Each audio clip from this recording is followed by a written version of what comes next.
এই যে দেখুন আমার নগাঁও চকের টপ কলংপাড়ের পানিটা আপনারা দেখুন। এই যে একটা দাদাকে দেখলাম, দাদা কিছু বলবে বলে। বহুত পানি আছে, হাঁকতে প্রবলেম হচ্ছে সরকার একটা লেট্রিন বানা দিতে দেওয়ার উচিত ছিল। মানে হাঁকতে প্রবলেম, মানুষের বাড়িয়ে বাড়িয়ে ঘুরে ঘুরে হাগি। জলের মধ্যে ঘরতে সকালে উঠি 5টার সময়, মানুষ না থাকে এখানে হাগি দেই। আর সাথে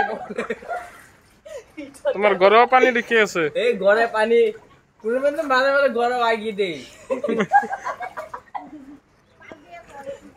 বিস্তার থেকে আগিয়ে দেই। মানে মানুষ না থাকে অনেক খাইতে প্রবলেম। কালকে সকাল রাইতে সাপ আয় ঘুমাইছিল জলের লগে আমার লোকে, বুঝছো? বহুত কষ্ট। সরকারে একটা ব্যবস্থা করে দিতে লাগে, সাপ একটা আয়াতে আমার কামড় মারলে রিক্সা কেটে লিব, সরকারে নিব না না। আচ্ছা হইব, গুড বাই। জল মারবো আবার দেখা দিব, একটা রাউন্ড টপকাই আইতেছি।